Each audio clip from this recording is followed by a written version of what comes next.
TGT English तक YouTube channel के platform पे सभी का स्वागत है। आपको बहुत ही पहले लगभग 1 महीने पहले एक वीडियो अपलोड की गई थी परीक्षाओं को लेकर। वो वीडियो चैनल पे पड़ी, आप उसको देख सकते हैं। तो पीजीटी के लिए जो संभावनाएं, लोग बहुत सारे क्वेश्चंस थे कि परीक्षा में, तो उसके बारे में जो बताया गया था वो खबर अब पुष्टि भी हो गई, आयोग से नोटिस भी जो आ गई। उसी के साथ साथ आपसे ये कहना था कि जो टीजीटी की परीक्षा जो आपको बताया गया है, परीक्षा उसी समय होगी, बस थोड़ा सा इंतजार करें, नोटिस उसकी भी जारी हो जाएगी। आज की वीडियो जो अपलोड की जा रही है, इसमें जितने राइटर्स हैं पीजीटी के अकॉर्डिंग टू सिलेबस, उसके सभी के एमसीक्यू एट ए ग्लैंस के अंतर्गत आप देखेंगे।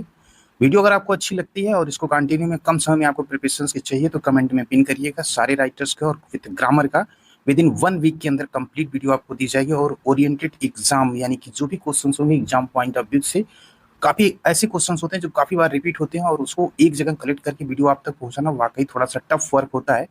लेकिन आपके लिए टीजीटी इंग्लिश तक चैनल हर एक कदम पे आपके साथ खड़ा है। इसलिए चैनल को बस आपको करना क्या है, सब्सक्राइब, लाइक, शेयर और साथ ही साथ बेल आइकन को प्रेस करना, और आपकी तैयारी बिंदास अच्छे से होगी, एकदम इजी वे में, बोरिंग बिल्कुल भी आपको नहीं होता। चलिए शुरू करते हैं, क्योंकि क्वेश्चन काफी अधिक हैं, इसलिए थोड़ा वीडियो को पेशेंस के साथ देखिएगा और हर एक क्वेश्चन को जो है नोट डाउन अगर कर सकते हैं तो कर लीजिएगा, अदरवाइज 1 से 2 बार सुन लेंगे तो क्लियर हो जाएगा। इससे क्या होगा कि सब राइटर्स के एक व्यू आपके माइंड में बन जाएगा। उसके बाद आप जो ना एलिमिनेशन मेथड जब लगाएंगे ऑप्शन को चेक करके, तो आप बहुत हद तक सही पहुंचेंगे। एक साइकोलॉजी ये कहती है कि जब किसी भी पर्सन के बारे में आप बहुत कुछ जानते हैं और उसके बारे में अगर कहीं कुछ सुनते हैं तो आपका सटीक जाता है कि हाँ ये वही हो सकता है। चलिए शुरू करते हैं। सबसे पहला क्वेश्चन दिया गया कि which literary movement is William Wordsworth primarily associated with. तो यहाँ पे ये कहा जा रहा है कि जो विलियम वर्ड्सवर्थ मुख्य रूप से जो है कौन से मूवमेंट यानी कि किस आंदोलन से वो लिटरेरी मूवमेंट था यानी कि साहित्यिक आंदोलन से जुड़े थे। तो पहला आपको यहाँ पे दिख रहा न्यू क्लासिसिज्म, नवशास्त्रवाद जिसे हिंदी में कहते हैं, इससे तो नहीं जुड़े थे। मॉडर्निज्म से जो है वर्ड्सवर्थ नहीं थे, वर्ड्सवर्थ थे रोमांटिसिज्म से। अगला है कि वर्ड्सवर्थ को authored a significant collection of poems that is often considered the manifesto of English romanticism. यहाँ पे देखिए रोमांटिसिज्म की बात हुआ तो ये रिलेट वर्ड्सवर्थ से हुआ। अब यहाँ पे पूछ रहा है कि वर्ड्सवर्थ की जो कविताओं का एक कलेक्शन है ना, सिग्निफिकेंट कलेक्शन जो है, संग्रह जो है सहलेखन का, को ऑथर्ड का, जिसे अक्सर अंग्रेजी रोमांटिकवाद का यानी कि उससे जो इंग्लिश रोमांटिसिज्म का क्या कहा जाता है, मैनिफेस्टो कहा जाता है, घोषणा पत्र माना जाता है। तो जो ये संग्रह इनके द्वारा किया गया है कलेक्शन, इसको ही पूछ रहा है कि टाइटल ऑफ दिस कलेक्शन, इस संग्रह के शीर्षक को क्या कहते हैं। तो राइट ऑप्शन हो जाएगा लिरिकल बैलेड्स। क्वेश्चन थर्ड कह रहा है कि who was Wordsworth collaborator in the publication of lyrical ballads, यानी कि लिरिकल बैलेड के जो यहाँ पे पूछ रहा है कि जो वर्ड्सवर्थ की कविता जो है किस पर जोर देती है। क्वेश्चन सॉरी यहाँ पे क्वेश्चन ये पूछ रहा है कि जो वर्ड्सवर्थ का जो है लिरिकल बैलेड्स जो है ये किसके सहयोगी जो थे, इनके सहयोगी सैमुअल टेलर कॉर्लिस थे। विच of Wordsworth work is long autobiographical poem, यानी कि वर्ड्सवर्थ की जो कौन सी रचना जो लंबी आत्मकथात्मक है, तो वो सभी को पता होगा, द प्रिल्यूड। बस इसका ईयर जो है आप कमेंट में पिन कर दीजिए, तो आपके एक क्वेश्चन यहाँ से राइट हो जाएंगे। फिफ्थ क्या कह रहा है कि in the preface to the lyrical ballads what does Wordsworth emphasise as the proper language of poetry, यानी कि लिरिकल बैलेड्स की प्रस्तावना में जो है वर्ड्सवर्थ की कविता किस भाषा पे जोर देती है, भाषा का जो रूप है वो किस पर जो है प्रॉपर लैंग्वेज पे जो है एम्फसाइज करती है। तो यहाँ पे राइट ऑप्शन हो जाएगा कि the language really used by man, यानी कि पुरुषों के द्वारा जो है इस्तेमाल की जाने वाली भाषा को लेकर के। अगला कि which of the following poems by Wordsworth explore the theme of the healing power of nature and memory. यहाँ पे पूछ रहा वर्ड्सवर्थ का जो है यहाँ पे बताना है कि कविता प्रकृति और जो स्मृति के विषय की खोज करती है, तो वो कौन सी कविता है, तो उसका नाम है Tintern Abbey. Option number C right होगा। नेक्स्ट है कि Wordsworth ode intimations of immortality from recollection of early childhood. Wordsworth के द्वारा जो है ode intimations of immortality from recollection of early childhood deals with which philosophical concept, किस दार्शनिक अवधारणा से संबंधित है, तो ये है the loss of prenatal vision, यानी कि जन्म पूर्व दृष्टि के नुकसान से जो ये संबंधित है। 8 है कि the child is father of the man, मनुष्य जो बच्चा मनुष्य का पिता है, is a famous line from which of Wordsworth poem, ये प्रसिद्ध पंक्ति जो है वर्ड्सवर्थ की कौन सी है, तो माय हार्ट लिव्स अप। अगला है कि which of Wordsworth poems tell the story of an old shepherd and his dog. Wordsworth की कौन सी कविता जो बूढ़े चरवाहे और उसके कुत्ते की कहानी कहती है, तो वो है Michael. What is the name of the district in England strongly associated with Wordsworth and his poetry. England की उस जिले का नाम क्या है जहां पे वर्ड्सवर्थ ने अपनी कविता से जुड़े हुए थे, तो वो नाम था the lake district. Option number B right होगा। अगला है कि विच ऑफ वर्ड्सवर्थ यानी कि Lucy poem explore the theme of the poet profound grief and the integrations of the beloved into nature after her death. यहाँ पे पूछ रहा है कि वर्ड्सवर्थ लूसी कविताओं में से कौन सी कवि के गहरे दुख और उसकी मृत्यु के बाद प्रेमिका के प्रकृति में एकीकरण विषय में खोज करती है, तो ये राइट ऑप्शन हो जाएगा, जो यहाँ पे सभी हो जाएगा, all of the above. Next question है कि इन द सॉलिटरी रिपेयर, ये जो है सोलिटरी रिपर जो है, what captivated the speaker about the highland loss, यानी कि द सोलिटरी रिपर में हाईलैंड लॉस के बारे में वक्ता को क्या जो अट्रैक्ट करता है, आकर्षित क्या करता है। तो यहाँ पे सबसे इंपॉर्टेंट जो है ऑप्शन राइट हो जाएगा वो see, her solitary singing and his melancholic sound, यानी कि उसका एकांत गायन और उसकी उदासी भरी जो ध्वनि होती है वही पसंद करती है यहाँ पे हाई। अब बात कर लेते हैं नेक्स्ट नंबर क्वेश्चन के। उसको शुरू करने से पहले यहाँ पे थोड़ा सा एक ध्यान दीजिएगा कि जीवन का सबसे बड़ा गुरु वक्त होता है, क्योंकि जो वक्त सिखाता है वो कोई नहीं सीख पाता, यानी कोई सिखा नहीं पाता। 13 कह रहा है कि which of Wordsworth poem features the line our meddling intellect misshapes the beauteous form of things we murder to distract। Question ये कह रहा है कि वर्ड्सवर्थ की किस कविता में यह पंक्ति जो है कह रहा है यहाँ पे कि आवर मिडलिंग इंटेलेक्ट, यानी हमारी दखलंदाजी करने वाली बुद्धि, और यहाँ मिसशेप्स द ब्यूटीएस, यानी कि जो सुंदरता है, सुंदर रूपों क्या करती है, ये विकृत कर देती है। तो यहाँ पे जो है विच्छेदन करने के लिए पूछ रहा है, तो राइट ऑप्शन जो यहाँ पे हो जाएगा द टेबल से टर्न हो जाएगा। 14 करा कि what is the central theme of Wordsworth poem resolutions and independence, यानी कि क्वेश्चन में जो रिजोल्यूशन एंड इंडिपेंडेंस का केंद्रीय सब्जेक्ट पूछ रहा है क्या है यहाँ पे, तो the fear of old age and the comfort found in the leech gatherer, तो राइट ऑप्शन जो हो जाएगा बी। 15 करा कि Wordsworth held which official title later in his life, Wordsworth held, यहाँ पे क्वेश्चन में कि वर्ड्सवर्थ अपने जीवन के अंतिम समय में कौन सी उपाधि धारण की थी, तो अरे ये वाला भी आपका ऑप्शन हो जाएगा पोएट लॉरिएट, 15 का ए हो जाएगा। Which of the following best describe Wordsworth view of nature, तो वर्ड्सवर्थ की प्रकृति के दृष्टिकोण का सबसे अच्छा वर्णन जो होता है यहाँ पे डिस्क्राइब जो किया जाता है नेचर को लेकर के, तो वो हो जाएगा a source of solace moral guidance and spiritual understanding, यानी कि एक सांत्वना और एक मोरल गाइडेंस, नैतिक मार्गदर्शन एंड स्पिरिचुअल अंडरस्टैंडिंग और आध्यात्मिक समझ का जो स्रोत है। 15 के बाद 16 के बाद 17 देखते हैं। 17 कहते हैं कि in we are 7 what is the central point of contents between the speaker and the little girl. We are 7 में जो इस यहाँ पे पॉइंट पूछ रहे स्पीकर के लेकर के कि स्पीकर और यहाँ पे जो छोटी लड़की है लिटिल गर्ल जो है, इसके बीच में जो एक कंटेंट्स जो होता है यहाँ पे, तो उसका इंपॉर्टेंट पॉइंट क्या है, तो यहाँ पे राइट ऑप्शन जो हो जाएंगे वो राइट ऑप्शन आपका हो जाएगा सेकंड वाला B, the number of her sibling including those who have died, यानी उसके भाई बहनों की संख्या जिनमें वो भी शामिल है जो कि मर चुके हैं। Wordsworth poetry often focus on, तो यहाँ पे वर्ड्सवर्थ की पोएट्री के बारे में केंद्रित जो रहती है वो कहती है कि the beauty of and simplicity of rural life and ordinary people, right option C हो जाएगा। और which poem by Wordsworth begins with the line I wandered lonely as a cloud, कौन सी ऐसी कविता है जिसमें मैं एक बादल की तरह अकेला भटकता रहा शुरू होती है, तो वो है द डैफोडिल्स। और 20 करा कि what is the significance of spots of time, यानी कि in Wordsworth poetry particularly in the prelude के अंतर्गत पूछ रहा है कि वर्ड्सवर्थ की कविता में विशेष रूप से जो समय के धब्बों का क्या इंपॉर्टेंस है, तो ये इंपॉर्टेंट है कि they are specific moment in childhood, बचपन का जो विशिष्ट क्षण होता है जिसके कवि के मन पर एक अस्थायी रूप से जो है काफी इफेक्ट डालता है, द पोएट्स माइंड।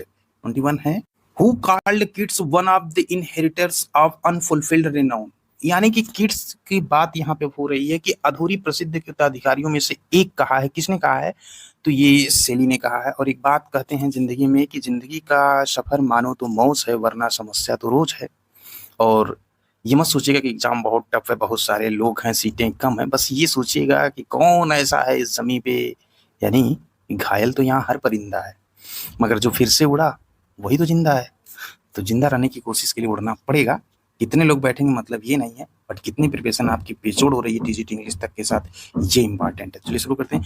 अगला क्वेश्चन जो 22 है कि what was the causes of John Keats death, John Keats की मृत्यु का कारण सभी को पता होगा कि यहाँ ट्यूबरकुलोसिस होगा, इसको क्या कहते हैं हिंदी में, तपेदिक। चलिए बढ़ते हैं आगे।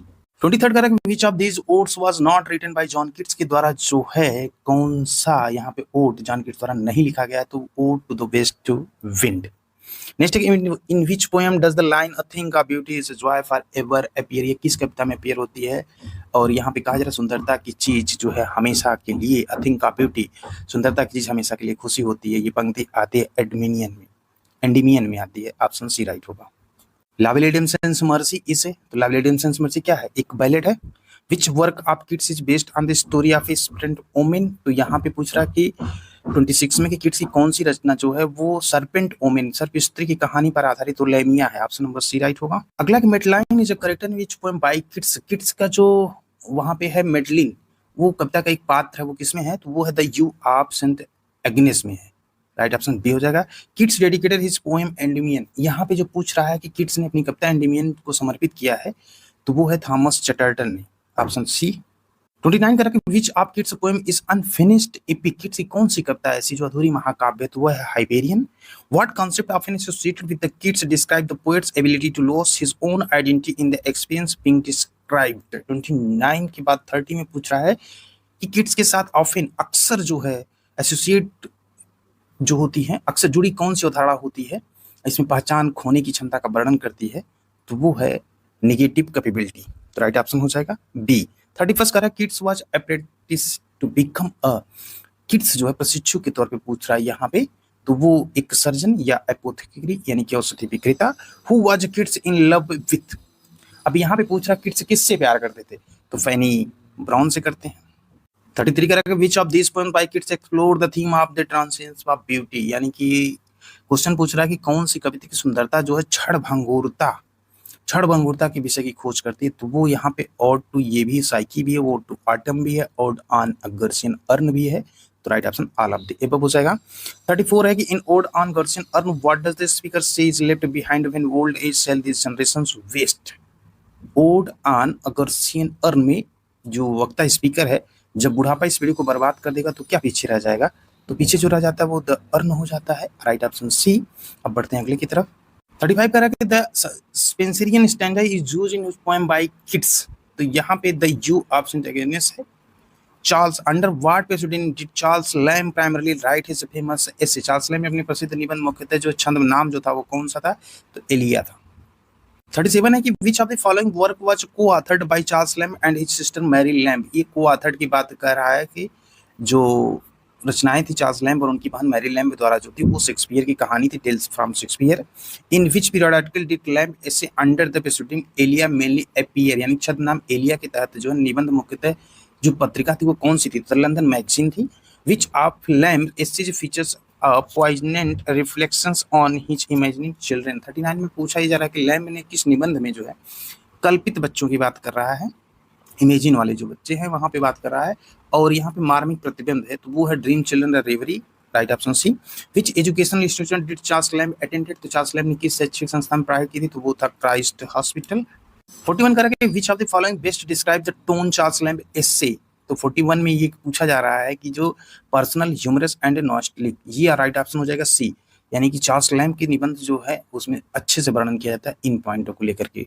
विच of Lamb essays humorously discuss the origin of cooking a particular meat, यानी कि लैम्ब की जो है कौन से एसेज में जो विशेष मांस को पकाने की उत्पत्ति उस पर चर्चा की गई है, तो है a dissertation upon roast pig. 43 यहाँ पे देखते हैं what is the name Lamb often used refer to his sister Mary in his essay. 43 में पूछा कि लैम्ब ने अपने निबंधों में जो इनकी बहन थी मैरी को संदर्भित करने के लिए अक्सर जो एक नाम का प्रयोग करते तो वो कौन सा, तो ब्रिजिट एलिया, ऑप्शन बी हो जाएगा। Which of the following collection contains lamb most famous essay, lamb की अंग्रेजी नाटकीय कविताओं जो है शेक्सपियर के यहाँ पे पूछ रहा कलेक्शन जो है वो कौन सा है, तो आपको बताना है कि जो सबसे प्रसिद्ध है वो है एलिया का निबंध एसे ऑफ एलिया। अगला है कि Lamb is special English dramatic poet who lived about the time of Shakespeare primarily aimed to, तो लैम्ब अंग्रेजी नाटकीय कवियों के नमूने जो शेक्सपियर के समय के आसपास रहते तो मुख्य उसका जो एम रहता था वो रहता था review interest in lesser known Elizabethan and Jacobean playwrights, कम ज्ञात एलिजाबेथ और जैकोबियन नाटककारों में रुचि को पुनर्जीवित करने के लिए था। और अगला है 46 का, यहाँ पे जो है 46 में कह रहा है कि वेयर वाज पर्सी बिसी शैली, यहाँ पे पर्सी बिसी शैली का जन्म जो है कहाँ हुआ था, तो फील्ड प्लेस ससेक्स में हुआ था। और in what year was Percy Bysshe Shelley born, तो 1792। और अगला कि which university expelled Percy Bysshe Shelley, PB Shelley के द्वारा जो यूनिवर्सिटी की बात की जा रही है निष्कासित किए गए थे, ऑक्सफोर्ड यूनिवर्सिटी थी, ऑप्शन बी राइट हो जाएगा। अगला कि what was the reason of Shelley's expulsion for Oxford, तो 49 में ये पूछ रहा है कि निष्कासित होने का जो वजह थी वो क्या था, refusal to send his atheistic views publication of the necessity of atheism, अपने नास्तिक विचारों को त्यागने से जब वो इनकार कर देते हैं क्योंकि नास्तिकता की आवश्यकता का प्रकाशन था वो, इसलिए जो है राइट ऑप्शन सी हो जाएगा। अगला कि who was Shelley's first wife, शैली की पहली पत्नी कौन थी, हैरियट वेस्टब्रुक, तो राइट ऑप्शन हो जाएगा सी। पहला क्वेश्चन यहाँ पे पूछ रहा है कि विथ होम डिड शैली एलोप टू स्विट्जरलैंड इन 1814, यानी कि शैली 1814 का पीरियड जो था किसके साथ स्विट्जरलैंड भाग गई थी, तो यहाँ पे राइट ऑप्शन हो जाएगा मैरी यानी कि सी वाला wollstonecraft गाडविन के साथ। तो पीवी शैली के बारे में थोड़ा सा एक नजर डाल लेते हैं। पर्सी बिश शैली इनका पूरा नाम है और इनका जन्म जो होता है 4 अगस्त 1792 को, मृत्यु जो होती है वो 8 जुलाई 1822 को, जन्म होता है 7 अगस्त 1792 को। ये है इनका कालखंड। और ये एक चीज बताइए, रोमांटिक कवि और अपनी जो काव्यात्मक जो प्रतिभा थी उसके विचारों के लिए जो है ये जाने जाते हैं। और वहीं पे जो है हम बात करें, व्यक्तिगत जीवन काफी उथल पुथल रहा। 2 बार शादी की। पहली पत्नी हैरियट वेस्टब्रुक थी, इनकी 2 बेटियां हुई। बाद में मैरी गाडविन से शादी की, एक प्रसिद्ध जो लेखिका थी, फ्रैंकस्टीन की लेखिका के रूप में जानी जाती है। और यहाँ पे एक चीज है कि जो है कुछ टू स्काई, प्रोमेथियस, अनबाउंड, अक्सर यहाँ पे who letter become Shelley's second wife. तो यहाँ पे जो है कहा जा रहा है दूसरी पत्नी कौन बनी थी, तो ये राइट ऑप्शन हो जाएगा मैरी wollstonecraft, पूर्व में गाडविन। बढ़ते हैं 53 क्वेश्चंस की तरफ। अगला है कि what tragic event preceded Shelley's marriage to Mary Godwin. Question में कह रहा है कि मैरी गाडविन से शैली की शादी से पहले कौन सी जो है दुखद घटना घटी थी। तो हैरियट, यहाँ पे कह रहे हैं कि हैरियट वेस्टब्रुक जो थे द सुसाइड ऑफ, यानी कि सुसाइड, आत्महत्या हैरियट वेस्टब्रुक की। इन व्हाट कंट्री डिड शैली spend the last year of his life, यानी कि शैली अपने जीवन के अंतिम वर्ष जो है किस कंट्री में बिताए थे। तो ये राइट ऑप्शन हो जाएगा वो इटली। और इटली में जो है नाव की दुर्घटना हुई थी और असामयिक इनकी मृत्यु होगी महज 29 ईयर्स की उम्र में। और अपने जीवन काल में काफी सराहे गए पर्सी बिश शैली जो है एक प्रभावशाली रोमांटिक कवि थे, जिन्होंने काव्यात्मक प्रतिभा और क्रांतिकारी विचारों से साहित्य जगत को क्या कहते हैं, समृद्ध किए थे। 55 कह रहा है कि how did Percy Bysshe Shelley die. तो यहाँ पे जो ऑप्शन आपके सामने है, तो यहाँ पे अभी आपको बताया कि इसे in a boating accident. In what year did Percy Bysshe Shelley die, तो ईयर भी आपको स्टार्टिंग में बता ही दिया गया। तो किस वर्ष हुआ था, 1822 में। नेक्स्ट है कि which famous author was the daughter of William Godwin and Mary wollstonecraft and later married Shelley. यहाँ पे क्वेश्चन जो पूछ रहा है कि कौन सी प्रसिद्ध लेखिका जो विलियम गाडविन और मैरी wollstonecraft की बेटी थी, बाद में जो है शैली से शादी की, तो वो है Mary Shelley. Right option B. Shelley was part of which literary moment, Shelley जो है किस साहित्यिक आंदोलन के हिस्सा, तो यहाँ पे हो जाए राइट ऑप्शन रोमांटिक। नेक्स्ट है कि Shelley's radical political and social ideas often reflect the influence of which philosopher. Question 59 करा कि एक कट्टरपंथी राजनीतिक और सामाजिक विचारों में अक्सर जो दार्शनिक का प्रभाव दिखाई देता है वो किसका दिखाते थे शैली में, तो William Godwin. Right option C. Shelley lost custody of his children with Harriet due to his adherence to the notations of. Questions में कह रहा है कि हैरियट के साथ हिज चिल्ड्रन विथ है, यानी कि जो अपने बच्चों की कस्टडी खो दी थी हैरियट के साथ, क्योंकि यहाँ पे कह रहा है क्योंकि यहाँ पे वो जो है किस धारणा का पालन करते थे, तो राइट ऑप्शन यहाँ पे हो जाएगा फ्री लव। अगला है कि in what year was Charles Dickens born. तो यहाँ पे आपको बताना है अगले में कि जो चार्ल्स डिकेंस का जन्म जो है किस वर्ष होता है, तो इनका जन्म जो होता है वो 1812, यानी कि 7 फरवरी का वो दिन था 1812 के वर्ष में। डेथ की अगर बात कर ले तो इनकी डेथ जो होती है 9 जून 1870 को होती है। और महान उपन्यासकार, ग्रेट नॉवेलिस्ट के तौर पे जाने जाते हैं। और इनका एक चीज और याद रखिए, विक्टोरियन पीरियड के हैं, तो विक्टोरियन एरा के जो हैं ये हैं। और इनका जो है एक प्लेस जो इंग्लैंड है, इंग्लैंड में एक जगह पर थी पोर्ट्समाउथ में इनका जन्म होता है। बचपन काफी कठिनाइयों भरा था, पिता जो है कर्ज भी लेते थे, इसकी वजह से जेल गए थे। तो कम उम्र में जो है ये फैक्ट्री में काम कर रहे थे और अपने अनुभव से लेखन पे भी इन्होंने काफी कुछ प्रभाव डाला। और साहित्य की जगत में जो है इनके द्वारा जो है मनोरंजन, भावनात्मक टिप्पणियों से भरपूर था। इस तरह से जो है इनका कालखंड था।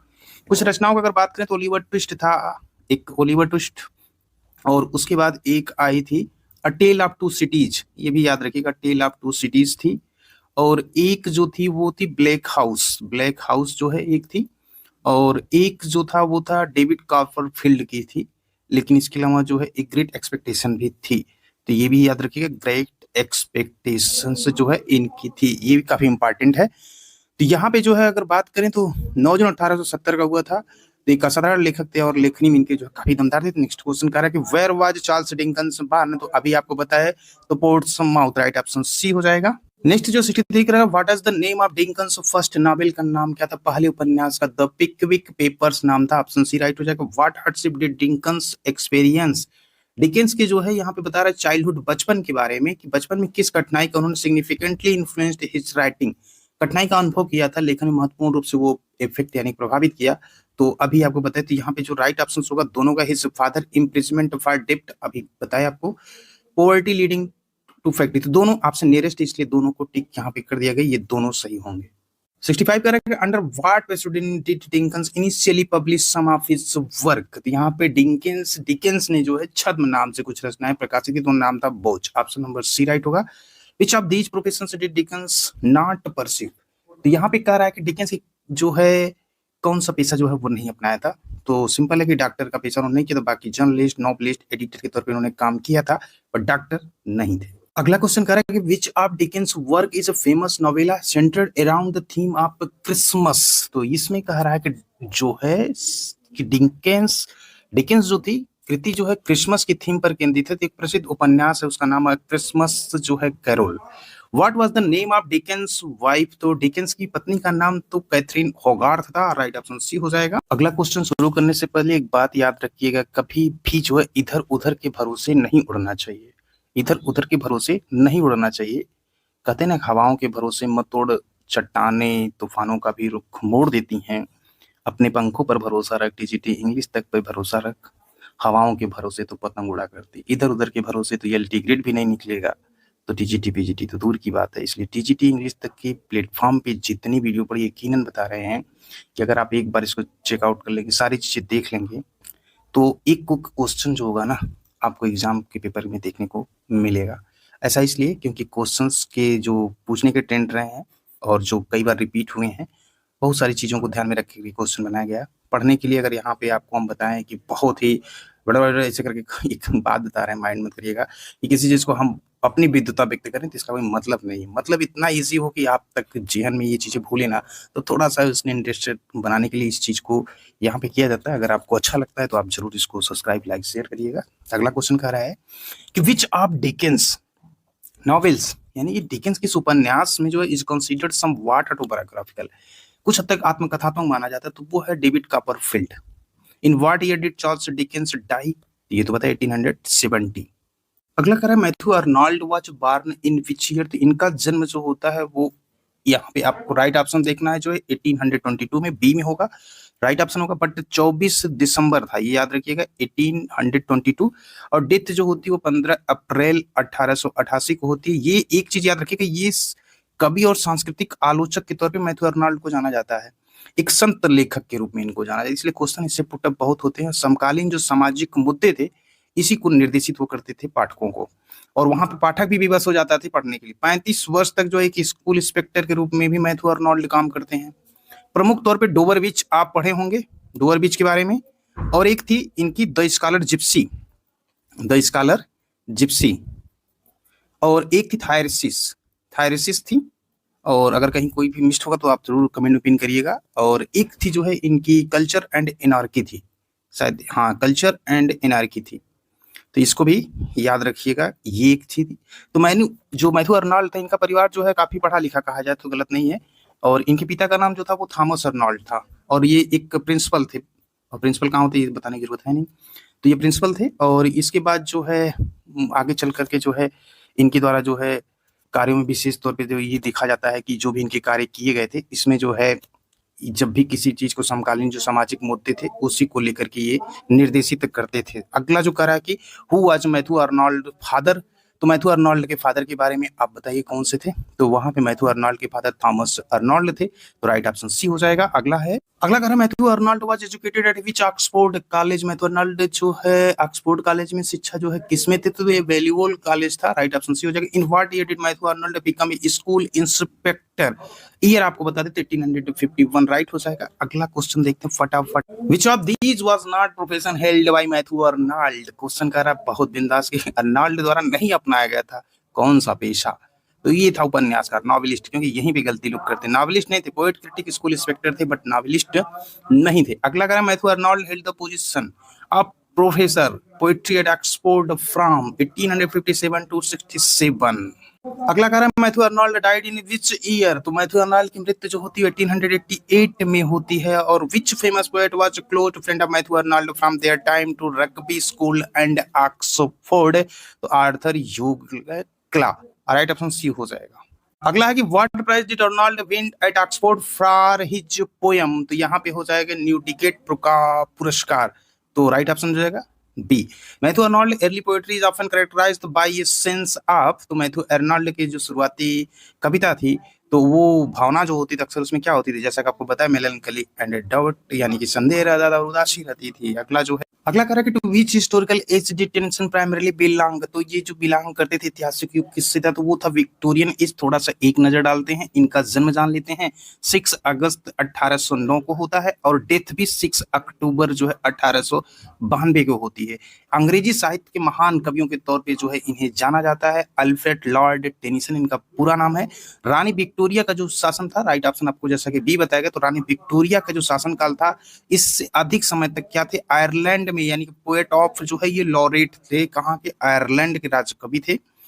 6 अगस्त का दिन था 1809 में जो है ये समर्सविल लिंकनशायर जो कि इंग्लैंड में पड़ता है, इन यहाँ पे जन्म होता है इनका। और इनके पिता की अगर बात करें तो इनके पिता जो रहते थे वो पादरी रहते थे। और बचपन जो इनका पादरी थे तो इनका बचपन जो था वो ग्रामीण परिवेश में रहते थे। और इनके करियर की बात करें तो 2 भाई मिलकर थे, इनके जो 2 भाई थे, पोएम्स बॉय 2 ब्रदर, अगर आप पढ़े होंगे तो पोएम्स और बाई 2 ब्रदर्स। यहाँ पे जो है 1830 से जो 32 तक का पीरियड था इसके बीच में कविता संग्रह आया था। और 1833 का पीरियड जो था, घनिष्ठ मित्र जो थे आर्थर हेलम जो थे आकस्मिक मृत्यु से जो है शोक में डूब गए थे। बाकी आगे चलकर जो है इन मेमोरियल एएच था। कुछ इनके द्वारा वर्क जो किए गए थे, वर्क के बारे में आपको पता कि यूलिसेस था। और यूलिसेस के अलावा जो था एक लॉक्सली हॉल था। लॉक्सली हॉल को जो है इसकी स्पेलिंग भी पूछी जाती है, लॉक्सली हॉल याद रखिएगा इस था। और एक था इनका द प्रिंसेस था, एक इनका प्रिंसेस था। और उसके बाद एक कविता इनकी आई थी टिम्बकटू टिम्बकटू टिम्बकटू टिम्बकटू, ये आई थी 1829 में टिम्बकटू, ठीक है। चांसलर का इनको स्वर्ण पदक भी मिला था। और यूनाइटेड किंगडम के जो राजकवि ये बनते हैं 1850 में बनते हैं, पोएट लॉरिएट बोलते हैं। और उसके बाद जो इनको बैरोनेट भी बनाया गया था वो था 1884 में जो इनको बनाया गया था। बाकी निथन के बारे में आपको पहले ही बता दिया। अब इनका अगला क्वेश्चन देख लेते हैं। Tennyson succeeded which poet as the poet laureate of England. अगला क्वेश्चन वहीं से टपक उठा और राइट ऑप्शन यहाँ पे हो जाएगा विलियम वर्ड्सवर्थ। नेक्स्ट कि which of Tennyson's close friend whose death deeply affected him and inspired in memoriam A H H died young, यानी कि 83 पूछ रहा है कि टेनिसन जो है इनके करीबी क्लोज जो फ्रेंड जो थे इनकी मृत्यु जब हो गई तो काफी प्रभावित हुए थे। और इन मेमोरियम एएचएच जो है यहाँ पे प्रेरित किया और वो युवा अवस्था में मर गए थे। तो यहाँ पे आर्थर हेनरी हेलम हो जाएगा, हलम, यानी कि राइट ऑप्शन बी हो जाएगा। नेक्स्ट कर रहा है कि tension own the chancellor gold medal at Cambridge university for which poem. ये भी आपसे डिस्कस किया गया, उस पोएम का नाम था टिम्बकटू। और टिम्बकटू के बारे में अभी आपको बता रहे थे। तो थोड़ा सा एक काम आप करिएगा यहाँ पे कि हमको जो है कमेंट में बता दीजिएगा ये ईयर जो के ऊपर डिस्कस किए हैं टिम्बकटू के बारे में।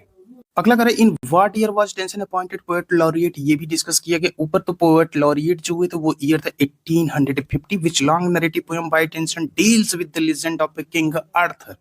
इसमें पूछ रहा है कि टेंसन कौन सी लंबी कथात्मक कविता जो राजा आर्थर की किंवदंतियों से संबंधित है, तो वो कौन थी, तो वो थी Idylls of the King, right option C हो जाएगा। अगला है कि Tennyson was raised to the in 1884 becoming. Questions यहाँ पे कह रहा है कि टेंसन 1884 में जो पीयरेज में पदोन्नत किया गया था तो बन गए थे क्या, Lord Alfred Tennyson, right option most important questions यहाँ पे जाएगा। अगला कि which of Tennyson poems features the line ring out wild bells to the wild sky. Tennyson की कविता में यह ring out wild bells to the wild sky है, वो है इन मेमोरियम। ये एच मोस्ट इंपॉर्टेंट है, इसको रट डालिएगा। बढ़ते हैं अगले क्वेश्चन की तरफ। अगला है कि Tennyson's poem the charge of the light brigade commentator, यहाँ पे battle from which war. Question में ये पूछा जा रहा है कि the charge of the light brigade जो है एक जो है युद्ध जो हुआ था वो कविता है किस युद्ध की याद में, तो क्रीमियन युद्ध हुआ था, ऑप्शन सी होगा। विच यूनिवर्सिटी डिड टेंसन अटेंड, तो यहाँ पे बताना है आपको कि टेंसन किस विद्यालय में पढ़ाई किए, तो कैम्ब्रिज में किए थे।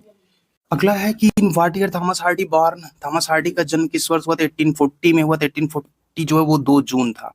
और एक अंग्रेजी उपन्यासकार के तौर पे इन्हें भी जाना जाता और इनका भी संबंध जो था वो विक्टोरियन एरा से था, आधुनिक आंदोलन से शुरुआत के बीच में थे।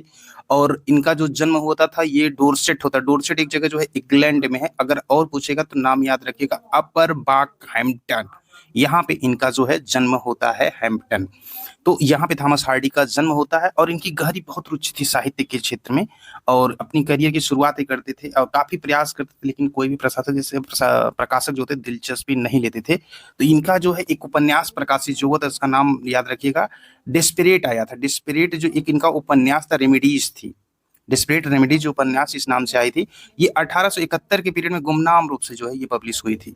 शुरुआती उपन्यास की अगर बात करें तो यहाँ पे एक थी under the greenwood tree. Under the greenwood जो ट्री थी, उसके बाद आई थी far from the madding crowd थी, और उसके बाद द मेयर ऑफ कस्टरविच थी। जूड द ऑब्सक्योर भी आपको याद होगा, जूड ऑब्सक्योर। इन जो उपन्यास थे इसमें सामाजिक वर्ग और मानवीय पीड़ा को ये दर्शाते हैं। आगे चलकर 1890 के दशक में जो है ये जो है लिखना छोड़ दिए थे उपन्यास को, और इनके दो कविताएं भी जो प्रकाशित हुई थी, जिनमें वेसेक्स पोएम्स थी एक, और एक थी द डायनास्ट थी।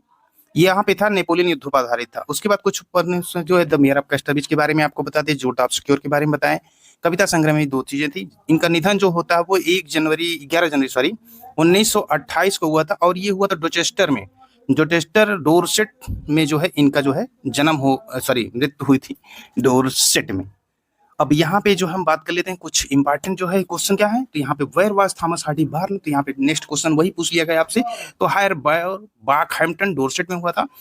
What was Thomas Hardy initial profession before he become full time writer, तो वो था जो आर्किटेक्चर, वास्तुकला। अगला है कि which of the following is considered Hardy's first published novel, तो कौन सा हार्डी का पहला प्राकृतिक उपन्यास था, डेस्परेट रेमेडीज था। राइट ऑप्शन सी हो जाएगा। What is the name of the semi fictional region in the which many of Hardy novels are seat, तो यहाँ पे अर्ध काल्पनिक क्षेत्र का नाम क्या है, तो यहाँ पे वेसेक्स है। इसका भी डिस्कस आपसे किया गया।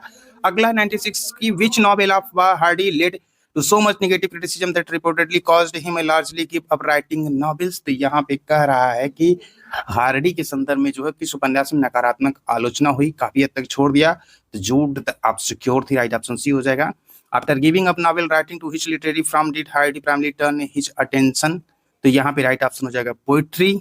अगला है कि what is the title of Hardy epic poem about the Napoleonic wars, Napoleon का जो वार हुआ था ना, इसमें हार्डी की महाकाव्य के कब तक शीर्षक जो था वो क्या था, तो द डायनेस्टस था। याद रखिएगा, इसको मोस्ट इंपॉर्टेंट है। In what year did Thomas Hardy die, तो वो है 1928 में हुआ था।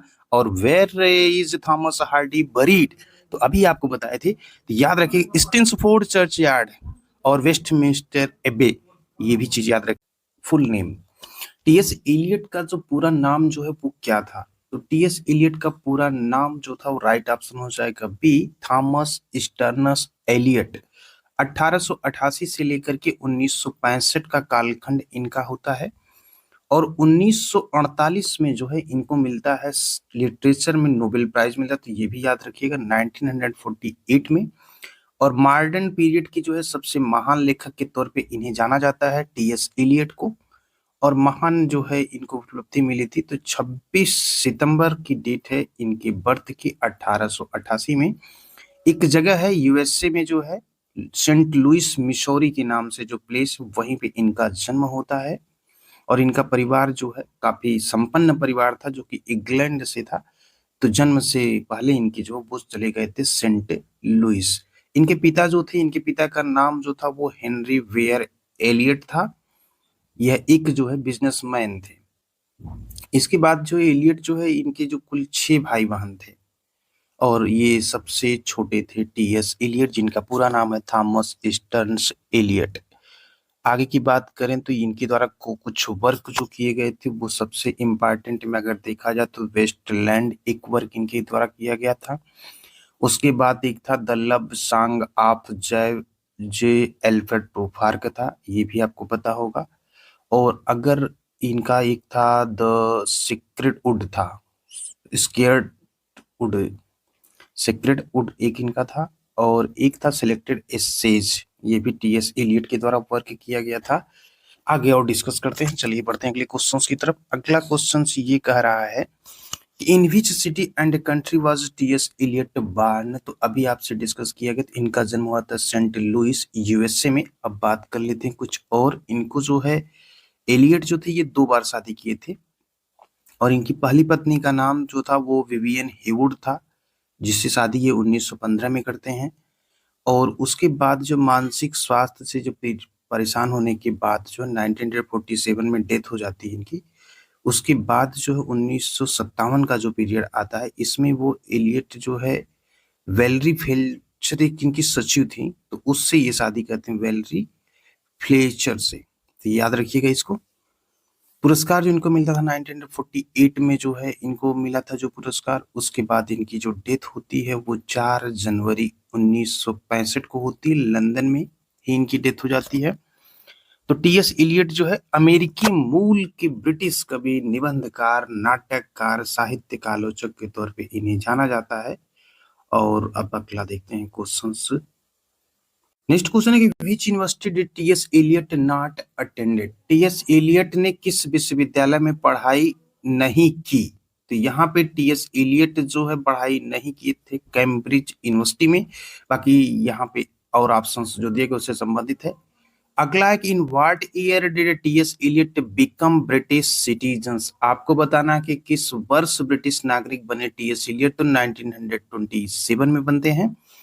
Which influential poet significantly helped Eliot in the early stage of his career? Question पूछा जा रहा है कि जो इन्फ्लुएंशियल पोएट सिग्निफिकेंटली किस प्रभावशाली कवि ने जो है हेल्प्ड एलियट, एलियट को जो है the early stage of his career, उनके करियर के शुरुआती दौर में मदद की थी। तो उनका नाम था Ezra Pound. Right option B. What was T.S. Eliot profession before he become a full-time writer? T.S. Eliot का पेशा क्या था लेखक बनने के पहले? तो वो राइट ऑप्शन हो जाएगा बैंकर। क्वेश्चन कर रहा है कि which religious denominations did T S. Eliot convert to in 1927, यानी कि 1927 के पीरियड में टी.एस. एलियट ने जो है किस धार्मिक संप्रदाय को जो है अपनाया था। तो वो नाम था जो है एंग्लिकन वाद जो था। ये राइट ऑप्शन सी हो जाएगा।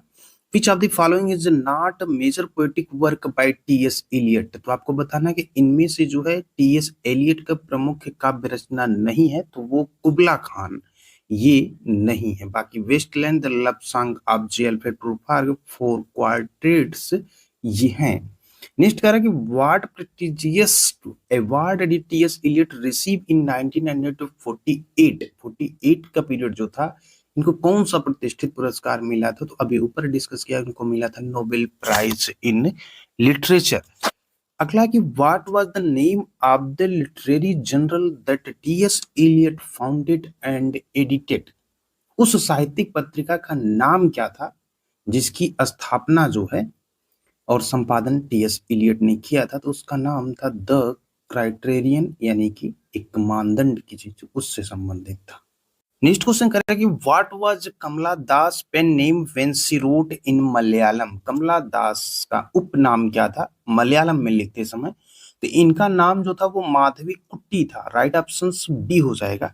कमला दास पे एक नजर डालते हैं क्विक में। इनकी बायोग्राफी के बारे में आपको बताएं तो 31 मार्च का था दिन, 1934 में इनका जन्म होता है और डेथ जो इनकी होती है 31 मई 2009 को होती है कमला दास का।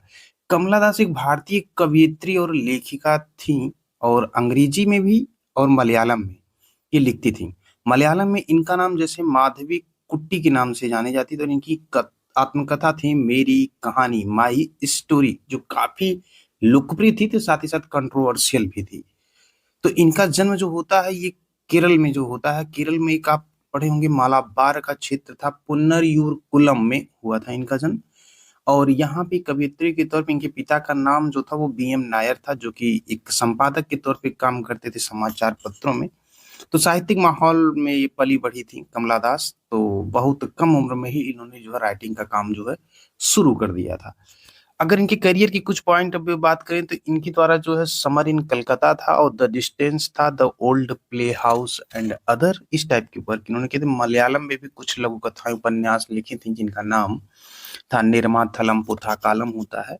तो चलिए अगला क्वेश्चन देखते हैं। इन विच ईयर कमला दास बार्न। तो आपको याद होगा 1934। बस कमेंट में पिन करिएगा डेट कौन सी थी, महीना कौन सा था।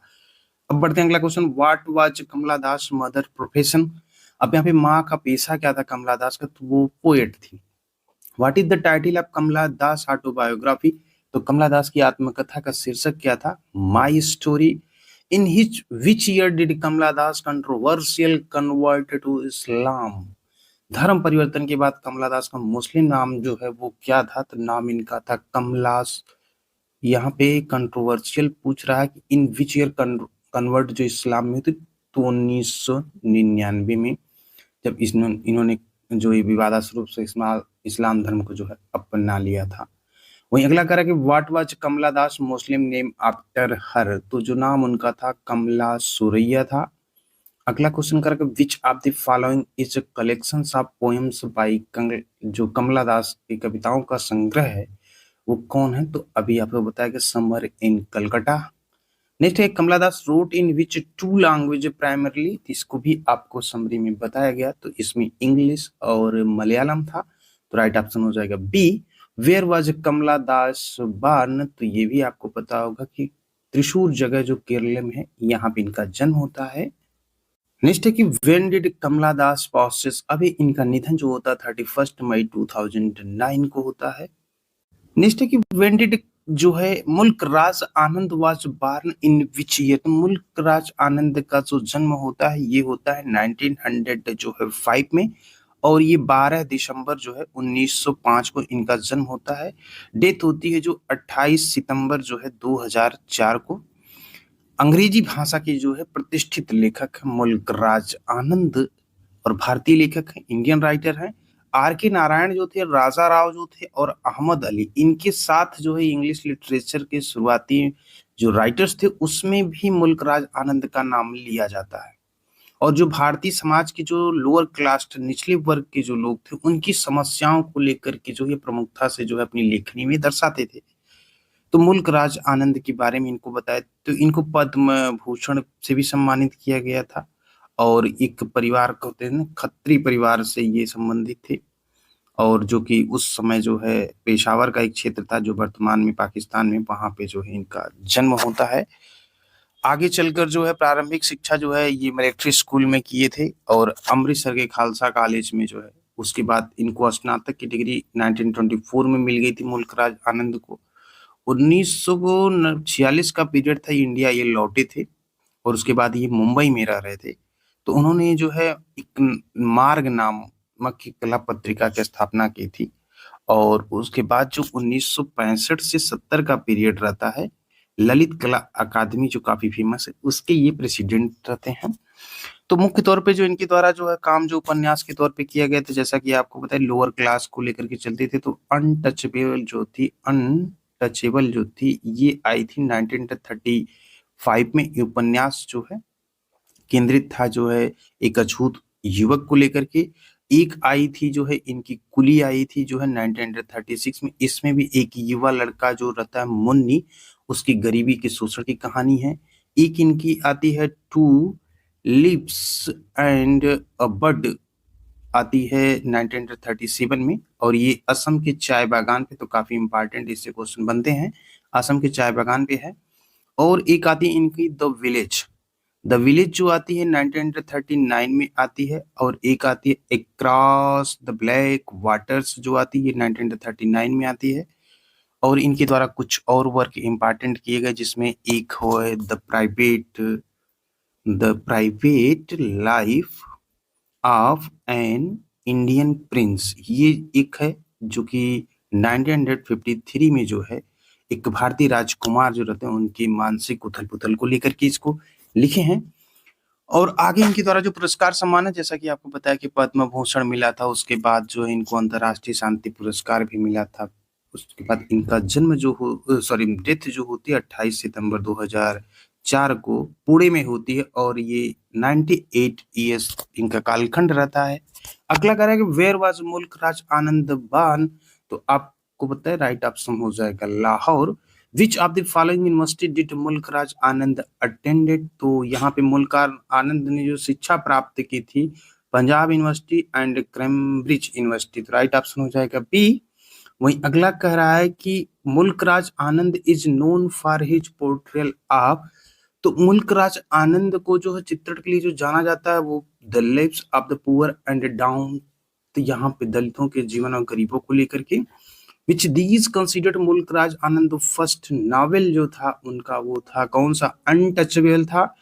अगला कि the novel untouchable 935 revolves around the life and, तो उपन्यास जो अछूत था इनका 1935 में, ये जो इर्द गिर्द घूमता किसके, तो अनटचेबल बॉय, जैसा कि ऊपर आपको समरी में बताया। इन विच ईयर वाज मुल्क राज आनंद अवार्डेड द पद्म भूषण, तो जो ईयर था जब इनको पद्म भूषण मिला था 1967 में। अगला है कि फॉर विच नॉवेल डिड मुल्क राज आनंद रिसीव द साहित्य अकादमी अवार्ड इन 1971, यानी कि 1971 में जो कौन सा उपन्यास था जिसके लिए अकादमी पुरस्कार मुल्क राज आनंद को मिला था, तो वो था morning phase. Which of the following writers significantly influenced मुल्क राज आनंद अर्ली वर्क, तो किस लेखक यहाँ पूछा जा रहा है कि मुल्क राज आनंद के शुरुआती काम को महत्वपूर्ण रूप से जो प्रभावित किया था वो थे अपने महात्मा गांधी जी। अगला है कि मुल्क राज आनंद ऑटोबायोग्राफी इज द टाइटल, मुल्क राज आनंद की जो आत्मकथा का शीर्षक रहता है वो क्या रहता है, एपोलॉजी फॉर हीरोइज्म, वीरता के लिए माफी। नेक्स्ट क्वेश्चन है कि Nissim Ezekiel is often referred to as the father of, यानी कि निसीम इज़िकियल को अक्सर जो है पिता के रूप में जाना जाता था किसकी, तो राइट ऑप्शन हो जाएगा मॉडर्न इंडियन इंग्लिश पोएट्री। इनके बारे में बताएं तो 24 दिसंबर 1924 को बर्थ होती है, 9 जनवरी 2004 को इनकी डेथ होती है। इंडियन जो भारतीय लिटरेचर है इंग्लिश का महत्वपूर्ण यहाँ पे ये पोएट के तौर पे जाने जाते हैं।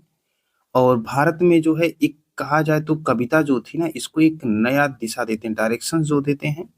तो जो निसीम एज़िकियल का जन्म जो होता है ये होता है बॉम्बे में, अब जिसे कहते हैं मुंबई कहते हैं। तो ये यहूदी परिवार में हुआ था, मराठी इनका जन्म जो होता है। और इनके पिता जो थे, इनके पिता का नाम जो था वो नाम था मूसा इज़िकियल, जो कि बॉटनी के प्रोफेसर थे। और इनकी माँ जो थी डेजी इज़िकियल, जो है भी एक स्कूल की प्रिंसिपल थी। माता का नाम भी याद रखिएगा, डेजी इज़िकियल पूछा जाता है। और काफी जो है अब इससे समझ गए इनका परिवार का माहौल कैसा था। तो शिक्षक के तौर पे अपना काम ये शुरू करते हैं और 1950 के पीरियड में भी ये इंडिया लौट के आते हैं। और इनकी कविताओं के लिए भी जो है मुख्य रूप से अगर देखा जाए तो जो शहरी जीवन रहता था, जो मानवीय संबंध होते थे, जो इसमें चेंजेस आते थे, इसी को लेकर के ये काम जो है करते थे। इनके द्वारा कुछ इम्पॉर्टेंट है जिसमें द थर्ड जो थी वो 1959 में थी। द एग्जैक्ट एग्जाम जो था, सॉरी एग्जाम करे, द एग्जैक्ट नेम जो था ये 1965 में थी। और एक थी the unfinished man, the unfinished man जो थी ये थी 1960 में। और इनके द्वारा भी इम्पोर्टेंट वर्क जो है किए गए थे, पुरस्कार भी इनको मिला था। सो साहित्य अकादमी का जो पुरस्कार इनको मिला था 1983 में मिला था, लेटर डे पोएम्स के लिए जो है ये मिला था। पद्मश्री भी इनको मिला था, तो वो 1988 में मिला था। मुंबई में इनका डेथ हो जाता है। अगला क्वेश्चन जो है अब आपको बताना है कि निसीम एज़कियल जो थे belong to which religious community in India, तो भारत में जो है किस धार्मिक समुदाय से थे, तो ये वेन इज़राइल जेविश, यानी कि वेन इज़राइल यहूदी परिवार से थे। इन which year was Nissim एज़कियल born, तो इनका जन्म जो हुआ था किस वर्ष हुआ था, 1924 में हुआ था। अगला कह रहा है कि what was the title of Nissim Ezekiel's first book of poetry published in 1952, तो 1952 में प्रकाशित जो निसीम एज़कियल की पहली पुस्तक है उसका शीर्षक था a time to change. Right option C हो जाएगा। Which of the following awards was Nissim Ezekiel honoured with, यानी कि निसीम एज़कियल को जो है सम्मानित जो पुरस्कार से किया गया था वो पूछा जा रहा है, तो वो था Sahitya Akademi award. Right option B हो जाएगा। अगला है कि which of the following is a well known poem by Nissim Ezekiel often studied in school, तो ये पूछ रहा है कि निसीम एज़कियल की एक प्रसिद्ध कविता जिसे अक्सर स्कूल में पढ़ा जाता तो वो है नाइट ऑफ द स्कॉर्पियन, यानी कि बिच्छू की रात। Ezekiel worked as an editor for which literary journal, तो एज़कियल ने जो है किस साहित्यिक पत्रिका के संपादक के रूप में काम किया था, तो उसका नाम था क्वेस्ट। राइट ऑप्शन सी हो जाएगा। Which of these place was written by Nissim Ezekiel, तो कौन सा नाटक जो निसीम एज़कियल ने लिखा था, तो वो है नलिनी। राइट ऑप्शन हो जाएगा सी। अगला correct, what is recurring theme in Nissim Ezekiel's poetry, तो जो निसीम एजिकेल की कविता में जो है सब्जेक्ट जो था वो कौन था, तो थीम की बात पूछ रहा है, तो अपन जो है complexities of urban Indian life, जैसा कि समरी में बताया गया था। अगला है Nissim Ezekiel received the Padma Shri award in which year, इनको जो मिला था वो 1988 में जो है पद्मश्री पुरस्कार भी मिला था। अगला जो राइटर हम देखेंगे रॉबर्ट फ्रॉस्ट के बारे में, वजबार्न इन विच सिटी, इनका जन्म जो होता है रॉबर्ट फ्रॉस्ट का जन्म सैन फ्रांसिस्को में होता है, तो राइट ऑप्शन हो जाएगा यहाँ पे बी। एक नजर डालते हैं रॉबर्ट फ्रॉस्ट के बारे में, तो 26 मार्च 1874 इनकी बर्थ है, और वहीं 29 जनवरी जो है 1963 इनकी जो है डेथ है। तो ये जो है अमेरिकन पोएट हैं। 20 सेंचुरी जो थी सबसे प्रशंसित कवि के तौर पे इन्हें जाना जाता था। मुख्य रूप से अगर देखा जाए ना, तो जो ग्रामीण परिवेश था इंग्लैंड का जो जीवन है उसी का ये चित्रण इनसे मिलता है। तो जो सामाजिक विषय थे वो यही थे, और प्रारंभिक तौर पे जो है ये फ्रांसिस्को कैलिफोर्निया में जो है इनका जब जन्म होता था, इनके पिता जो रहते थे वो एक पत्रकार थे, माँ जो थी एक स्कॉटिश महिला थी, यानी कि अप्रवासी। और जो फॉररॉस्ट थे यानी कि रॉबर्ट फ्रॉस्ट जो थे, यहाँ पे हार्वर्ड विश्वविद्यालय में भी इन्होंने अध्ययन किया था। 1890 के दशक में जो है ये कई तरह के काम किए थे, शिक्षक के तौर पे भी काम करते हैं, फैक्ट्री वर्कर के तौर पे भी काम करते हैं, अखबार वितरक के तौर पे भी काम करते हैं। 1912 का जो पीरियड होता है तो इनका परिवार जो है वो इंग्लैंड चला गया, और अपनी ये पहली दो कविता पे वर्क करते हैं। एक रहती है अ बॉयज विल, इसका जो है 1913 में, और एक रहती है नॉर्थ ऑफ बॉस्टन जो आती है किसमें 1914 में। तो इससे इनको काफी फेमस बने थे ये। बाकी 1915 का जो पीरियड था, फिर ये जो है यूएस से जो है लौट आते हैं और न्यू हैम्पशायर में रहना जो है शुरू कर देते हैं। तो काफी कुछ इनके द्वारा वर्क किया, जैसे अ फर्दर चेंज था, अ विटनेस ट्री था। अ विटनेस ट्री जो था वो 1942 में आया। अब आगे देखते हैं, अगला क्वेश्चन पूछ रहा है कि यहाँ पे जो है कि in what year Robert Frost born, तो आपको पता हो गया कि इनका जन्म 1874 में हुआ था। Which country did Robert Frost and his family move in 1912 where he published his first two poetry collections? तो ये रॉबर्ट फ्रॉस्ट और उनके परिवार जो 1912 में जो चल देश गए थे वहां पूछा जा रहा है, तो वो है इंग्लैंड। राइट ऑप्शन सी हो जाएगा। अगला है कि what are the titles of Robert Frost first two publish poetry collection, जैसा कि आपको बताया, तो यहाँ पे अ बॉयज विल और नॉर्थ बॉस्टन था। इसका ईयर आप बस मेंशन कर दीजिएगा, ऊपर जो बताया भी गया है कमेंट में। Robert Frost is particularly known for depicting the life and landscape of which region? तो यहाँ पे जो क्वेश्चन करेगा रॉबर्ट फ्रॉस्ट का क्षेत्र जो है जिसमें पूछा जा रहा है कि किस क्षेत्र से थे, तो यहाँ पे राइट ऑप्शन हो जाएगा New England. How many Pulitzer prize for poetry did Robert Frost win? तो यहाँ पे जो रॉबर्ट फ्रॉस्ट को कविता के लिए पुलित्जर पुरस्कार मिले थे वो कुल मिले थे 4। और यहाँ पे जो है इनके द्वारा जो है कविता के लिए मिला था, और एक इनको स्वर्ण पदक भी मिला था, कांग्रेस का स्वर्ण पदक मिला था। और आगे चलकर जो है 1938 में कैंसर से इनकी मृत्यु हो गई थी। तो अमेरिकी साहित्य के महान कवि के तौर पे इन्हें जाना जाता है। रॉबर्ट फ्रॉस्ट जो थे एक ऐसे कवि थे जो कि न्यू इंग्लैंड के ग्रामीण जीवन का जो असाधारण दृश्य था उसी को उजागर करने का ये काम करते थे। अगला कह रहा है कि which of these poems is not Robert Frost, इनमें से कौन सी कविता इनकी नहीं है? तो यहाँ पे राइट ऑप्शन हो जाएगा ode to a nightingale. Comment में बताएगा ये किसका है ओड टू नाइटिंगेल। अगला है कि what prestigious event did Robert Frost participate in the age of 86, यानी कि जो 86 वर्ष की उम्र में जो थे एक प्रतिष्ठित कार्यक्रम में भाग लिया था, तो ये होगा राइट ऑप्शन से ही डिक्टेटिव poem at the inauguration of president John F Kennedy, जो राष्ट्रपति थे वहां के जॉन एफ कैनेडी यूएसए के उद्घाटन पर एक कविता ये सुनाए थे। तो ये काफी मोस्ट इंपॉर्टेंट है, इसको याद रखिएगा। अगला है कि what is recurring theme in much of Robert Frost poetry, Robert Frost की अधिकांश कविताओं में जो सब्जेक्ट था वो अभी आपको बताया गया, तो उसमें था the beauty and harshness of nature था। नेक्स्ट है कि Robert Frost died in what year, तो इनका डेथ होता है 1963 में। कमेंट में बताइए कि वो माह कौन था, तारीख कौन थी जब इनकी डेथ हुई थी। ये और is often called the bard of, तो ये पूछा जा रहा है कि वाल्ट विटमैन को अक्सर बार्ड कहा जाता है, तो किसका? तो उनको कहा जाता है डेमोक्रेसी का। इनके बारे में एक नजर डाल लेते हैं। वाल्ट विटमैन जो है एक अमेरिकी साहित्यिक है।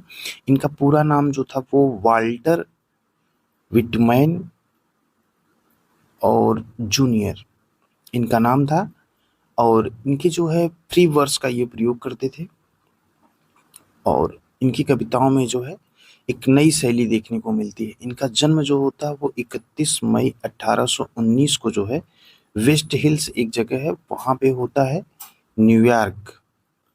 और इनके पिता जो थे वाल्टर विटमैन जो थे वो एक कारपेंटर थे। इनकी माँ का नाम था जो है लुइसा बैन। और विटमैन का बचपन जो था ना वो लॉन्ग आइलैंड और ब्रुकलिन में बीता था। इसके बाद 11 साल की उम्र ये शिक्षा छोड़ देते हैं। विटमैन का जो साहित्यिक जीवन था उसमें कविता का जो इनका संग्रह था उसमें था ये लिप्स ऑफ ग्रास पुस्तक, जो पहली बार थी 1855 में जो है प्रकाशित हुई थी। उसके बाद जो है बैक टू बैक की कुल 12 कविताएं भी लिखते हैं, और 1892 में जो है इनकी डेथ होती है। और तब तक जो है कुल 123 कविताएं जो है ये लिख चुके थे। तो लिप्स ऑफ ग्रास जो था ये अमेरिकी भावना, जो वहाँ के आम आदमी हैं, जो लोकतंत्र हैं, उसकी प्रशंसा जो उसमें की गई। तो प्रमुख रचनाओं के अंतर्गत जो है ये देखने को मिलता है, जैसे ओ कैप्टन माई कैप्टन था, और उसके बाद वेन लिलाक्स था, लास्ट इन दैट वर्ड्स था, डेमोक्रेटिक था, पैसेज टू इंडिया था, काफी इंपॉर्टेंट था। तो ये चीजें याद रखिएगा, पैसेज टू इंडिया ये काफी इंपॉर्टेंट था। उस समय जो अमेरिका में जो एक गृह युद्ध चल रहा था 1861 से लेकर के जो 1865 का पीरियड था, उसी पीरियड के दौरान जो है एक ये विटमैन जो है ना ये अस्पताल में भी काम करते हैं, घायल सैनिकों की मदद भी करते हैं। उसके बाद आगे चलकर जो है इनको पैरालिसिस हो जाता है 1873 में जो है, और इसके बाद ये फिर न्यू जर्सी चले जाते हैं। तो 26 मार्च जो है 1892 की इनकी डेथ हो जाती है। तो यहाँ पे हम देखते हैं इंपॉर्टेंट क्वेश्चन के अंतर्गत, तो पहला Walt Whitman is often called the bird of democracy, and next है कि in what year was Walt Whitman born. तो आपको ये तो कि 1819 डेट मेंशन करिएगा, किस माह में हुआ था, कमेंट में पिन करके। अगला है कि what was the title Whitman major collection of poetry first published in 1855। यानी कि विटमैन की कविता का प्रमुख जो संग्रह था उसका शीर्षक क्या था, जो 1855 में पहली बार प्रकाशित हुई थी। तो लिव्स ऑफ ग्रास था। Which American literary movement is Whitman often associated with particularly in his early work. Whitman अक्सर जो पूछा जा रहा है कि जो साहित्यिक लिटरेरी मूवमेंट जो था साहित्यिक आंदोलन से जुड़े थे, तो किस अमेरिकी साहित्यिक आंदोलन से जुड़े थे, खासकर जब शुरुआती दौर में थे, तो वो जुड़े थे जो है राइट ऑप्शन हो जाएगा सी वाला, ट्रांसेंडेंटलिज्म था, यानी कि पारलौकिकतावाद से ये जुड़े थे। अगला है कि what was Whitman profession before he become primary known as a poet. कवि के रूप में मुख्य रूप से जानने से पहले पूछ रहा है क्वेश्चंस में कि विटमैन का पेशा क्या था। तो जर्नलिस्ट एंड प्रिंटर दोनों था, पत्रकार और प्रिंटर के तौर पे भी वो काम करते थे। नेक्स्ट पूछ रहा है कि during the American Civil War what role did Whitman serve. यानी कि जब अमेरिका का गृह युद्ध चल रहा था, जो आपको पीरियड बताया गया 1861 से 65 का जो पीरियड था, तो पूछ रहा है कि जब अमेरिका में गृह युद्ध के दौरान विटमैन ने जो भूमिका निभाई थी वो किसकी निभाई थी। तो वॉलेंटरी नर्स यानी कि स्वयंसेवक नर्स के तौर पे। Which poem by Whitman is famous elegy on the death of Abraham Lincoln. तो जो विटमैन की जो है कौन सी कविता जो थी कि अब्राहम लिंकन की मृत्यु पर एक प्रसिद्ध शोक गीत थी, तो उसका नाम जो यहाँ पे जो दिया कि दोनों था, वो कैप्टन माई कैप्टन भी था, when when lilacs last in the dooryard bloomed भी था, ये दोनों था। अगला है कि how many editions of leaves of grass were published during Whitman lifetime. तो विटमैन का जो पूरा लाइफ टाइम था, जीवन काल था, तो लिप्स ऑफ ग्रास का जो संस्करण प्रकाशित होता, कितने संस्करण आए थे, तो कुल जो है 9 संस्करण आए थे, यानी कि 9, राइट ऑप्शन डी हो जाएगा। 59 में पूछ रहा है कि what is the name of the native American term for long island that Whitman uses in his poetry. यानी कि जो लॉन्ग आइलैंड अमेरिकी शब्द का नाम है, क्या है, यहाँ पूछा जा रहा है, जिसका उपयोग विटमैन अपनी कविता में करते थे, तो वो है पोमनोक, राइट ऑप्शन बी हो जाएगा। नेक्स्ट पूछ रहा है कि which prominent writer and philosopher greatly influenced Whitman early in his career. यानी कि कौन से प्रमुख लेखक दार्शनिक हैं जो विटमैन के शुरुआती पीरियड के करियर के जो दौर में बहुत प्रभावित किए। उनका नाम था जो था Ralph Waldo Emerson, right option C हो जाएगा। In which year was Ernest Hemingway born. अब आपको यहाँ पे बताना, अर्नेस्ट जो है हेमिंग्वे जो है, इनके जन्म के बारे में पूछा। अर्नेस्ट हेमिंग्वे जो है इनका एक अमेरिकी ये भी है साहित्यकार, और इनका जन्म जो होता है वो 1899, राइट ऑप्शन भी हो जाएगा, 21 जुलाई को होता है। 1899 21 जुलाई को होता है। और इनका भी जन्म जो होता है यूएसए में होता है। कहाँ पे होता है? तो इनका जन्म होता है ओक पार्क में, यूएसए के ओक पार्क में इनका जन्म जो होता है। इनके पिता जो थे, इनका नाम था क्लेरेंस एडमंड हेमिंग्वे था, जो कि एक डॉक्टर थे। और इनके पिता जो है डॉक्टर थे। इनकी माँ का नाम था वो ग्रेस हॉल हेमिंग्वे था, जो कि एक सिंगर थी, संगीतकार थी। और औपचारिक शिक्षा में इनकी रुचि नहीं थी। और आगे चलकर जो अर्नेस्ट हेमिंग्वे के बारे में भी चर्चा करेंगे। अगला क्वेश्चन देखते हैं, in which city and state was Ernest Hemingway born? तो यहाँ पे आगे राइट ऑप्शन आपका हो जाएगा ओक पार्क। अगला है कि what was Ernest Hemingway's early profession before becoming a renowned writer? तो यहाँ पे जो आपसे पूछा जा रहा है, राइट ऑप्शन जो हो जाएगा जर्नलिस्ट, सी वाला ऑप्शन राइट हो जाएगा।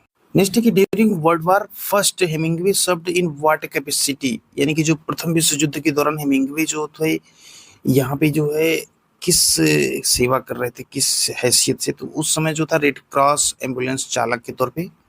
In which country was Hemingway wounded during World War? यानी कि जब प्रथम विश्व युद्ध के दौरान हेमिंग्वे घायल हुए थे, किस देश में हुए तो पूछा जा रहा है। तो राइट ऑप्शन हो जाएगा इटली। अगला कि which Canadian newspaper did Hemingway work for after World War first? यानी कि फर्स्ट वर्ल्ड वार जो था, हेमिंग्वे ने जो है कनाडाई समाचार पत्र के लिए काम किया, तो उसका नाम पूछ रहा है। वो न्यूज़पेपर का नाम था टोरंटो स्टार, राइट ऑप्शन भी हो जाएगा। What is the title of Hemingway first published book, a collection of stories and poems? जो कहानियां और कविताओं का संग्रह था, तो हेमिंग्वे की जो पहली प्रकाशित पुस्तक, उसका शीर्षक क्या था? तो राइट ऑप्शन था उसका कि 3 स्टोरीज एंड 10 पोएम्स, उसका शीर्षक का नाम था। अगला पूछ रहा है कि Hemingway won the Nobel prize in literature in which year? यानी कि हेमिंग्वे को जो साहित्य में नोबेल पुरस्कार मिला था वो कौन से वर्ष मिला था? तो 1954 में उनको मिला था। For which specific work was Hemingway primarily awarded the Nobel prize? मुख्य रूप से जो विशिष्ट कार्य उनका था जिसके लिए उनको नोबेल पुरस्कार दिया गया था, वो था the old man and the sea, right option हो जाएगा B. In what year did Ernest Hemingway passes away? Ernest Hemingway का निधन जो होता है वो 1961 में होता है, तो राइट ऑप्शन हो जाएगा सी। नेक्स्ट क्वेश्चन है कि where was William Faulkner born? तो विलियम फाकनर भी राइटर दिए गए पीजीटी के सिलेबस में। तो इन पूछा जा रहा है कि जो विलियम फाकनर का जन्म जो हुआ था वो कहाँ पे हुआ था? तो इनका जन्म जो हुआ था न्यू एल्बानी मिसिसिपी में हुआ था। क्योंकि ये भी इनका पूरा नाम जो था वो विलियम विलियम कथबर्ट, इनका नाम जो था विलियम कथबर्ट फाकनर, इनका पूरा नाम जो था ये था। और इनका जन्म जो होता है वो 25 सितंबर 1897 में जो होता है न्यू एल्बानी मिसिसिपी में होता है। तो यहाँ पे पूछा गया in what year William Faulkner born? 1897 में बॉर्न हुए थे 25 सितंबर को। और आगे इनके बारे में बताया तो जो है ये लेखक के तौर पे जो है 20th सेंचुरी में जाने जाते हैं काफी कर। और इनके द्वारा जो है प्रथम विश्व युद्ध के दौर में लेखन कार्य किया गया था। और इनकी मुलाकात न्यू ऑर्लियंस में मुलाकात इनकी होती है शेरवुड एडरसन से, जो है यहाँ से प्रोत्साहित होकर ये पहला उपन्यास जो लिखते हैं वो इनके पहला उपन्यास जो रहता था सोल्जर्स पे जो होता है 1926 में ये पब्लिश होती है। साहित्यिक में काफी इनका योगदान रहता है। इनके द्वारा कुछ जो महत्वपूर्ण कार्य किए जाते हैं, the sound and the fury, ये काम होता है 1929 में जो है इस पे वर्क करते हैं। ये प्रसिद्ध इनका नॉवेल है। और यहाँ पे कॉम्सन परिवार की बात करते हैं जो उसका पतन हो जाता है। एक आती है इनका जो है एज आई ले डेइंग, ये आती है 1930 में आती है ये। और एक परिवार की कहानी है जो अपनी मृत माँ को दफनाने के लिए यात्रा करता है। और एक आती है सेंचुरी जो आती है 1931 में। और ये भी एक विवादास्पद इनका जो है एक ये डार्क उपन्यास है सेंचुरी। और एक आती है एब्सोलम, जो है एब्सोलम जो आती है इसका जो डेट है 1936 में आती है। तो दक्षिण के अभिजात वर्ग को लेकर के पतन की बात करते हैं। इनको 1949 में जो है नोबेल पुरस्कार जो है मिला था, तो ये याद रखिएगा। और आगे चलकर जो है द रिवर्स जो थी, द रिवर्स इनका जो था वो करीब 1963 के पीरियड में जो इसको पुलित्जर पुरस्कार मिला था। और 63 में, क्योंकि इनकी 6 जुलाई 1962 को तो इनकी डेथ हो गई थी, तो डेथ के बाद इनको पुलित्जर पुरस्कार मिला था द रिवर्स के लिए। और एक उपन्यास इनका था अफेबल, अफेबल भी था इनका। जो कि 1955 में थी, और एक जो था द रिवर्स, इसी दोनों के लिए इनको मिला था पुलित्जर पुरस्कार 1963 में, जबकि 1962 में मर गए थे, तो मरने के बाद इनको जो है इन दोनों के लिए पुलित्जर पुरस्कार जो है मिला था। नेक्स्ट क्वेश्चन करा कि what is the name of the fictional county that serves as the setting for many of Faulkner works. Question पे जो उस काल्पनिक काउंटी का नाम पूछा जा रहा है जो कई कार्यों के पृष्ठभूमि के रूप में कार्य करती फाल्कनर के लिए, तो उसका नाम रहता है Yoknapatawpha county. Right option ये हो जाएगा। अगला कि which branch of the military did Faulkner attempt to join during World War first, यानी कि प्रथम विश्व युद्ध के दौरान फाकनर ने जो कौन सी शाखा में सेना के जो है शामिल होने का प्रयास किया था, तो वो था ब्रिटिश रॉयल एयरफोर्स में। What was the title of Faulkner first published novel, जो था फाकनर का पहला प्रकाशित उपन्यास का शीर्षक जो था वो था सोल्जर्स पे।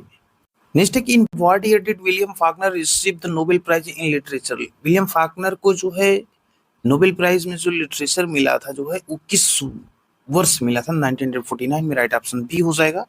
For which Nobel was Faulkner initially awarded the Nobel Prize though the citizens recognized his entire contributions। Question पूछ रहा कि फाकनर को जो है शुरू में नोबेल पुरस्कार दिया गया था, हालांकि जो प्रशस्ति पत्र में उनके संपूर्ण योगदान को मान्यता दी गई थी, तो क्या था, एक फेबल था। राइट ऑप्शन सी हो जाएगा, एक कल्पित कहानी थी।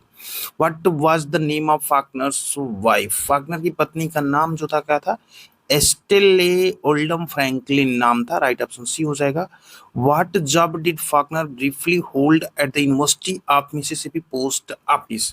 क्वेश्चन पूछ रहा है कि फाकनर जो मिसिसिपी विश्वविद्यालय डाकघर में कुछ समय के लिए काम किए थे, तो पोस्टमास्टर, जो राइट ऑप्शन सी हो जाएगा। नेक्स्ट है कि which writer was an early supporter and mentor to William Faulkner encouraging his literary pursuits, यानी कौन से लेखक जो थे वो विलियम फाकनर का शुरुआती समर्थक और संरक्षक थे, जो कि साहित्यिक गतिविधियों को प्रोत्साहित किया। तो उनका नाम था, जैसा कि बताया गया आपको, Sherwood Anderson. In what year is William Shakespeare believed to have been born. अब यहाँ पे आपको विलियम शेक्सपियर पे भी एक नजर है। तो क्वेश्चन पूछा जा रहा है कि माना जाता है विलियम शेक्सपियर का जन्म तो 1564। राइट ऑप्शन बी हो जाएगा। In which town was William Shakespeare born. तो विलियम शेक्सपियर का जन्म जो होता है स्ट्रेटफोर्ड अपॉन एवन में होता है। What was the name of Shakespeare wife. तो इनकी पत्नी का नाम रहता है एनी हैथवे। अगला है कि how many children did William Shakespeare have. तो इनके पास थे 3। Right option C. What are the years of Shakespeare last year about which little is differently known, यानी कि पूछा जा रहा है कि शेक्सपियर के लास्ट ईयर के वर्ष कौन थे, जिनके बारे में बहुत कम जानकारी थी। यहाँ पे 1585 टू 92 ये पीरियड था। अगला है कि what was the name of the acting company Shakespeare was a part of for most of his career. तो जो शेक्सपियर अपने करियर का अधिकांश समय अभिनय कंपनी के हिस्सा है, उसका नाम पूछा जा रहा है, तो उसका नाम था the Lord Chamberlain man later the king's man, यानी कि किंग्स मैन की बात। In what year did the Globe theatre with which Shakespeare was closely associated first open.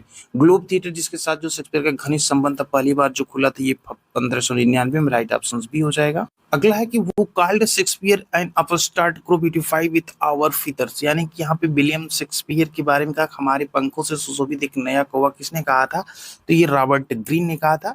When did William Shakespeare die. तो विलियम शेक्सपियर का जो death हुई थी 23 अप्रैल 1616। Right option C हो जाएगा।